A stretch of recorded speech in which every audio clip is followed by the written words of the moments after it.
Selamat malam buat kita semua yang ada pada malam hari ini.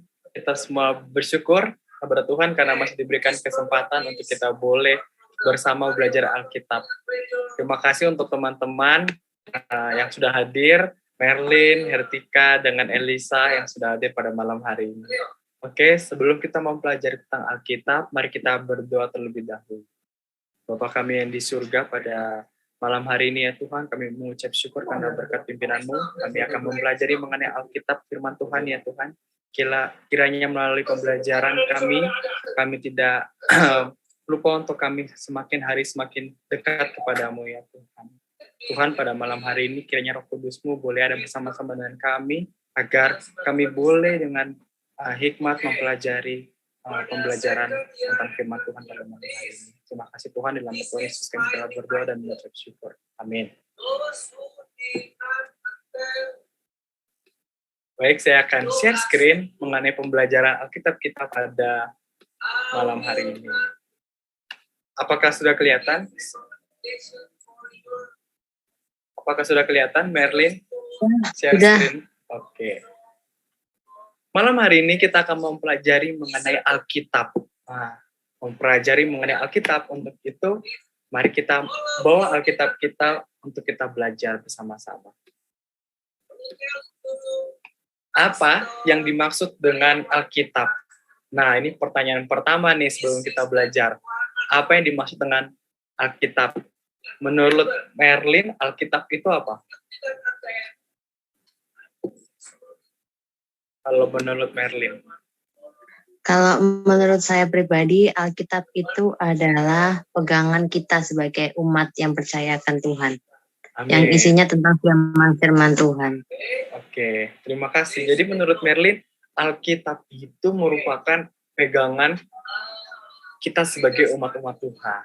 Oke, nah pertanyaan selanjutnya, kira-kira berapa kali kita membaca Alkitab dalam satu hari?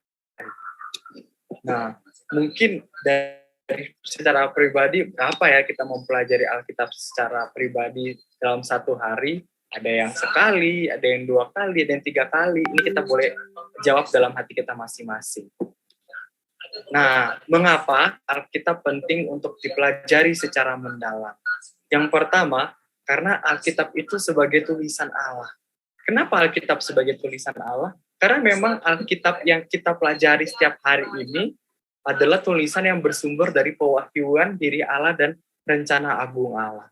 Yang kedua, selain Alkitab sebagai tulisan Allah, Alkitab juga sebagai tulisan manusia.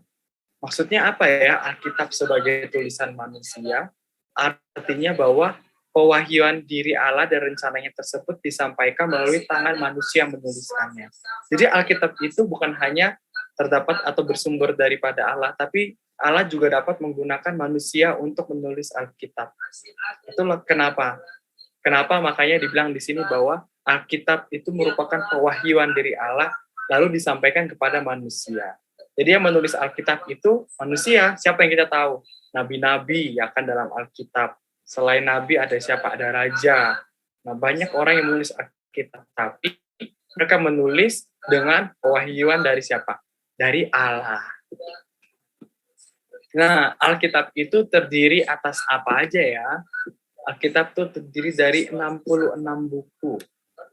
66 buku, kalau di Perjanjian Lama itu ada 39, dan di Perjanjian Baru ada 27 Alkitab. Nah, jadi dari 75 isi Alkitab ini ada Perjanjian Lama, juga ada Perjanjian Baru yang sebagian besar berisi mengenai Injil dan kisah para rasul atau kisah rasul-rasul yang ada di sana. Ayo, mari kita buka Alkitab kita. Kalau Perjanjian Lama itu ada apa aja ya? Nah, ada Kejadian, Keluaran, Imamat, Bilangan, Ulangan, Yosua, Hakim-Hakim, Rut, 1 Samuel, 2 Samuel, 1 Raja-Raja, 2 Raja-Raja, Tawarik, sampai kepada Maleaki. Itu Perjanjian Lama. Kalau Perjanjian Baru, ada Matius, Markus, Lukas, Yohanes, sampai kepada Wahyu. Jadi kalau kita totalin semua isi dalam Alkitab ini, kitab-kitabnya ada 66. Dan tadi sudah dibagi, kalau Perjanjian Lama 39, Perjanjian Baru ada 27. Apalagi yang akan kita pelajari? Mungkin kita di sini bertanya, gimana ya Alkitab ini? Bagaimana Alkitab itu ditulis? Nah, kalau kita sebagai orang Kristen, mungkin seringkali kita berpikir, oh Alkitab itu yang tulis adalah Tuhan. Oh, Alkitab yang tulis adalah Nabi. Nah, kita belajar pada malam hari ini. Dalam 2 Petrus 2 ayat 20 sampai 21. Yang terutama harus diketahui, nubuat-nubuat dalam kitab suci tidak boleh ditafsirkan menurut kehendak sendiri, sebab tidak pernah nubuat dihasilkan oleh kehendak manusia, tetapi dorongan Roh Kudus atas orang-orang yang berbicara atas nama Allah. Jadi Alkitab itu ditulis oleh siapa? Oleh manusia, tapi dia mendapatkan nubuatan daripada Tuhan dan dengan dorongan daripada Roh Kudus. Itu yang pertama tadi. Jadi Alkitab ditulis oleh dorongan daripada Roh Kudus atas orang-orang yang berbicara atas nama Allah. Lalu bagaimana lagi Alkitab ditulis?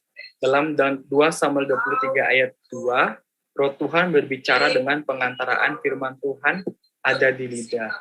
Jadi langsung Roh Tuhan yang berbicara kepada manusia dengan pengantaraan firman Tuhan ada di lidah. Selanjutnya, dalam Markus 12 ayat 36, itu dikatakan di sana bahwa Daud sendiri yang dipimpin oleh Roh Kudus. Daud dipimpin oleh Roh Kudus. Jadi Alkitab ditulis oleh pimpinan siapa? Roh Kudus juga. Nah, inilah yang harus kita lihat.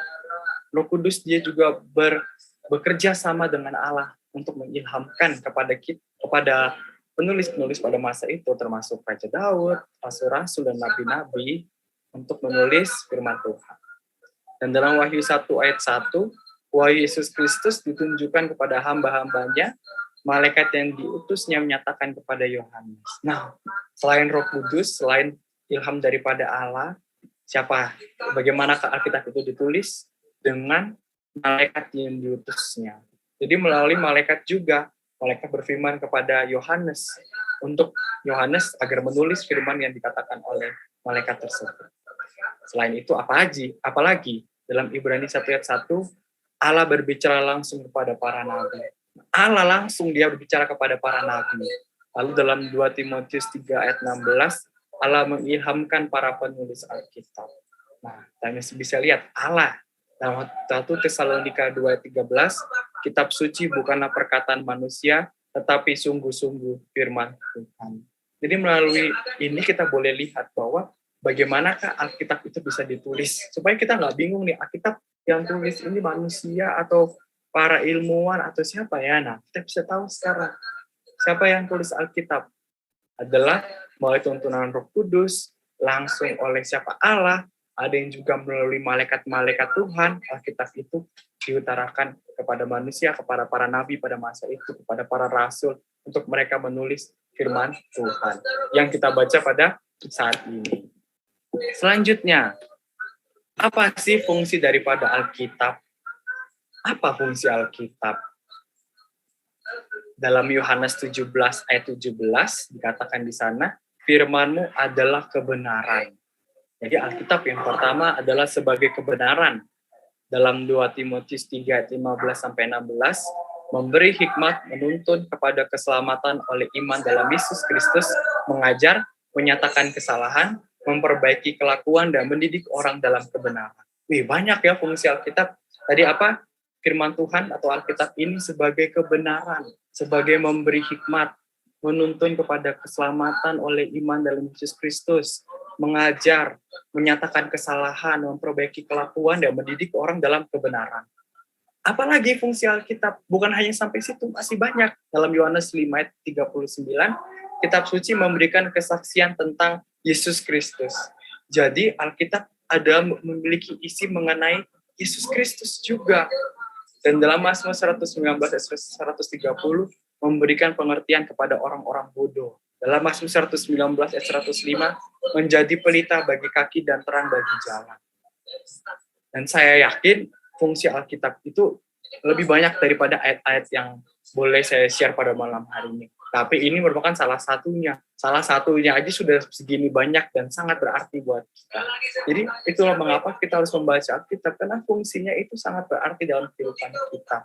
Kalau misalnya kita lagi sedih nih, kita lagi sedih ya kan, gimana ya lagi sedih, kita buka Alkitab kita, dia bisa memberi penghiburan kepada kita. Atau kita berbuat kesalahan, kira-kira saya tidak mau menghormati orang tua pada hari ini, dosa nggak ya? Kita bisa lihat di Alkitab.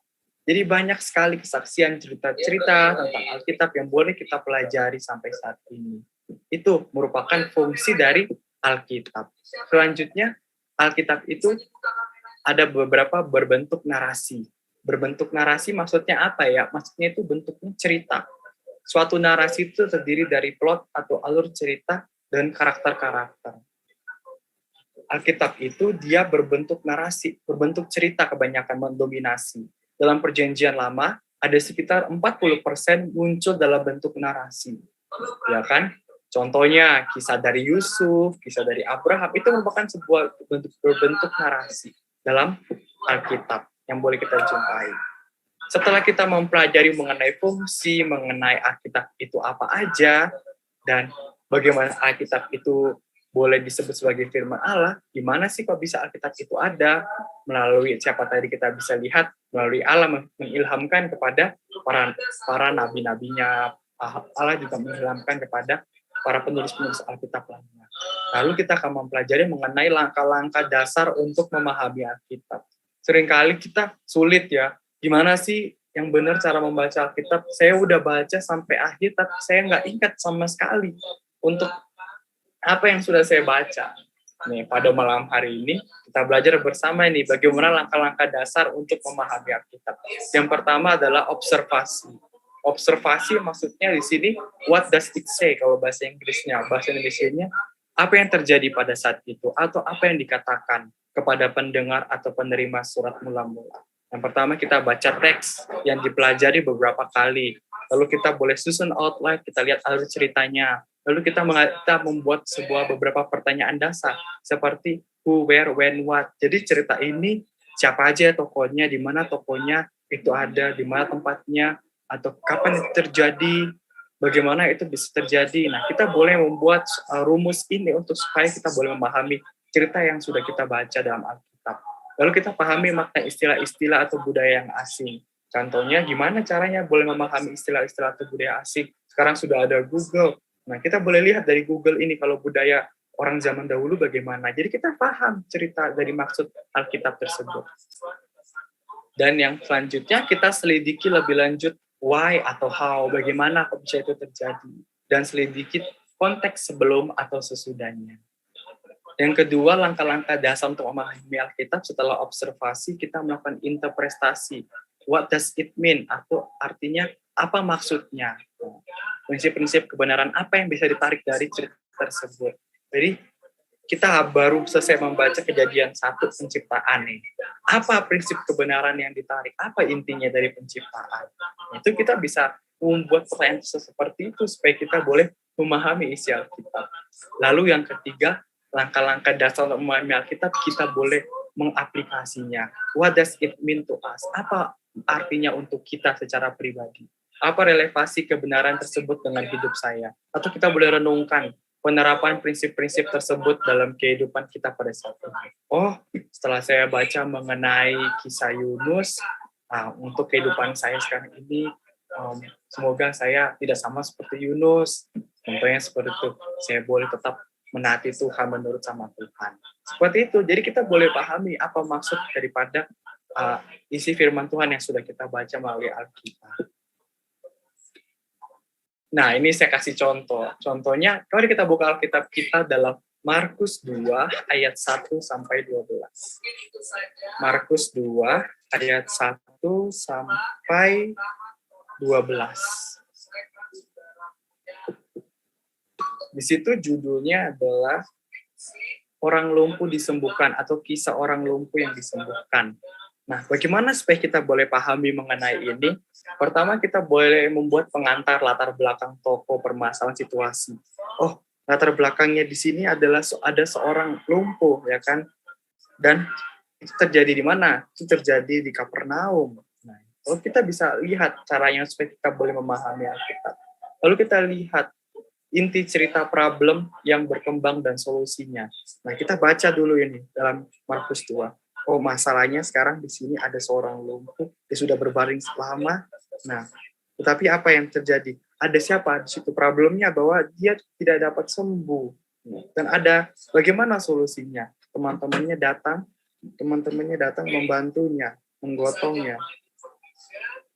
Dan kita juga bisa lihat penutupan, kesimpulan atau solusi daripada kisah tersebut. Jadi solusinya bahwa apa? Penutupannya Tuhan menyembuhkan orang yang lumpuh tersebut. Jadi melalui cara seperti ini kita boleh memahami apa isi daripada Alkitab atau firman Tuhan yang kita baca. Nah, ini kita lihat opsi 1 sampai opsi 2. Opsi satunya itu di ayat 1 sampai 2 kita lihat, oh banyak orang berkerumun mendengar pengajaran Tuhan Yesus. Ayat 3 sampai 5, oh orang lumpuh tersebut dibawa kepada Yesus. Ayat 6 sampai 11, oh Yesus berkuasa untuk mengampuni dosa. Ayat 12, akhirnya orang lumpuh itu disembuhkan. Lalu opsi kedua yang boleh kita pelajari di ayat 1 sampai 5, oh orang lumpuh dibawa kepada Yesus intinya. Lalu ayat 6 sampai 12 intinya bahwa Yesus berkuasa mengampuni dan menyembuhkan. Jadi kita paham apa yang sudah kita baca. Karena seringkali ketika kita baca, tadi baca Alkitab tentang apa ya? Ya udah lupa. Nah, jadi melalui opsi seperti ini, cara-cara membaca Alkitab seperti ini, kita boleh memahami apa yang sudah kita baca. Dan kita boleh aplikasikan dia dalam kehidupan kita. Nah, ada juga ini caranya, Bu. Kita buat beberapa detail pertanyaan dalam Markus 2 ayat 12. Siapa yang ada tokoh-tokoh di situ? Supaya kita bisa ingat, ada Yesus, ada orang lumpuh, ada 4 orang yang membawa si lumpuh, ada ahli Taurat, ada orang banyak. Di mana itu terjadi? Di Kapernaum, di wilayah Galilea, di sebuah rumah. Kapan itu terjadi? Oh, di sini tidak terlalu jelas dikatakan kapan itu terjadi. Tetapi dikatakan di sini bahwa itu terjadi, kejadian orang lumpuh disembuhkan itu terjadi setelah Yesus melakukan pelayanan di kota-kota lain. Lalu apa aja yang ada di sana? Ada pintu, ada atap, ada tilam, atau tilam itu apa? Tilam itu adalah tempat tidur. Jadi melalui beberapa cara seperti ini, tadi who, where, when, what, atau how, bagaimana, itu membuat kita boleh paham mengenai firman Tuhan yang sudah kita baca. Nah, bagaimanakah cara pembacaan Alkitab? Dalam 2 Petrus 1 ayat 20, cara pembacaan Alkitab bahwa Alkitab itu tidak boleh ditafsirkan menurut kehendak sendiri. Oleh karena itu, kita harus meminta tuntunan daripada Roh Kudus untuk memahami Alkitab. Makanya kalau kita sebelum baca Alkitab, kita harus apa? Berdoa terlebih dahulu, agar kita memahami apa maksud daripada firman Tuhan yang akan kita baca. Oleh karena itu, kita harus mempersiapkan waktu khusus bagi Tuhan. Atau tak itu adalah time alone with God. Pertanyaan selanjutnya, apa yang kita lakukan ketika kita bangun pagi? Apa yang sering kali kita lakukan ketika kita bangun pagi? Mungkin, Merlin, kalau bangun pagi, ngapain nih kalau bangun pagi biasanya? Kalau bangun pagi.